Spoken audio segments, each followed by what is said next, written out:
ব্রাজিলের পর 2026 ফুটবল বিশ্বকাপে নকআউট পর্ব থেকে বাদ গেল ক্রিস্টিয়ানো রোনালদোর পর্তুগাল, যেখানে গতকাল রাতে তারা স্পেনের কাছে 1-0 গোলে হেরেছে। যদিও ম্যাচটা অনেকেই ভেবেছিল যে রোনালদোর পর্তুগাল জিততে পারে, কিন্তু ফাইনাল রিপোর্ট যেটা সেটা হলো 1-0 গোলের জয় স্পেনের।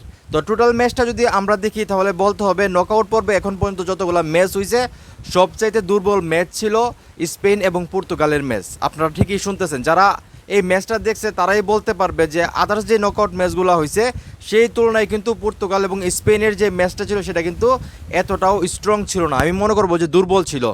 এবং যদি আপনারা চিন্তা করেন যে কোন দলটা ভালো খেলছে, মানে মোটামুটি বলতে গেলে কিন্তু স্পেন এবং পর্তুগাল সমান সমান ছিল, যদিও স্পেনকে একটু মানে এগিয়ে রাখতে হবে 55% এবং 45% হয়তো বা পর্তুগাল। তো আমি একটা জিনিস লক্ষ্য করে দেখলাম, স্পেন ইচ্ছে করলে কিন্তু 4 থেকে 5টা গোল করতে পারতো পর্তুগালের বিপক্ষে, কিন্তু তাদের যে সমস্যাটা ছিল সেটা হলো তারা ডি বক্সের কাছে গিয়ে ভিতরে গিয়েও শট নিতে পারে নাই।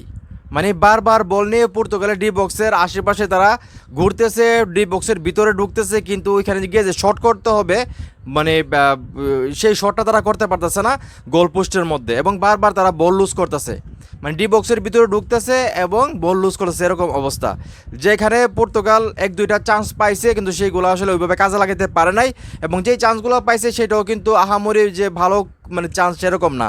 এবং রোনালদোর শেষ বিশ্বকাপ আপনারা সবাই জানেন, গতকালকে কিন্তু ওনাকে আসলে ওইভাবে খুঁজে পাওয়া যায় নাই, যদিও ওনার কাছ থেকে এক্সপেকটেশন ভালো ছিল, যেহেতু ওনার শেষ বিশ্বকাপ এবং নকআউট পর্বের ম্যাচ ছিল, হয়তো অনেকেরই ধারণা ছিল উনি হয়তো ভালো পারফরমেন্স করবে, কিন্তু স্পেন এবং পর্তুগালের যে ম্যাচ সেখানে কিন্তু উনি ভালো পারফরমেন্স করতে পারেন, এটাই সত্য কথা। যেখানে 90 মিনিট খেলা হলেও কোনো গোল হয় নাই, অতিরিক্ত টাইমের 1 মিনিটেই কিন্তু আসলে স্পেন একটা গোল করে এবং সেই গোলেই কিন্তু আসলে ম্যাচটা শেষ হয়।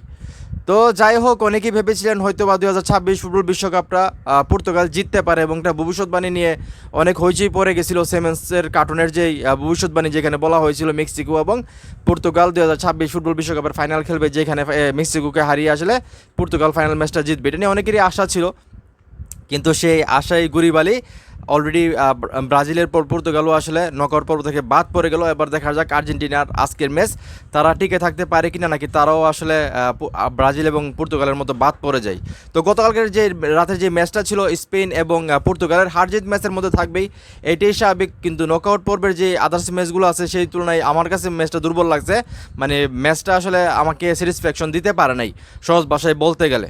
তো যাই হোক, গতকালকে যেই পর্তুগাল এবং স্পেনের ম্যাচটা হয়েছে কে কে দেখেছেন, এবং আমি যেটা বললাম যে এই ম্যাচটা নকআউট পর্বের সবচেয়ে দুর্বল ম্যাচ, এবং মোটামুটি সমানে সমান দুই দল খেলেছে, এবং স্পেন যদি ইচ্ছে করতো বা তারা যদি চেষ্টা করতো হয়তো বা 3-4টা গোল দিতে পারতো, তাদের যে পজিশন ছিল, কিন্তু তারা ডি বক্সের কাছে গিয়ে শট নিতে পারে নাই, তারা বারবার বল লুজ করছে, ডি বক্সের ভিতরে গিয়ে তারা কাটাকাটি করতেছে, পাস দিতেছে, যার কারণে তারা গোল বের করতে পারে নাই। আমি কতটুকু সত্যি বলছি সেটা অবশ্যই কমেন্ট করে জানাবেন। এবং আপনাদের কাছে একটা প্রশ্ন থাকলো, আজকে তো মেসির আর্জেন্টিনার খেলা, তো যেহেতু ব্রাজিলও বাদ পড়ে গেল, পর্তুগালও বাদ পড়ে গেল, আজকে কি আর্জেন্টিনা বাদ পড়ে যাবে নাকি তারা আসলে ফাইনাল পর্যন্ত যাবে আজকে এই ম্যাচটা জিতে? আপনাদের কী মনে হয় সেটা অবশ্যই কমেন্ট করে জানাবেন। ভিডিওটা ভালো লাগলে অবশ্যই শেয়ার করবেন।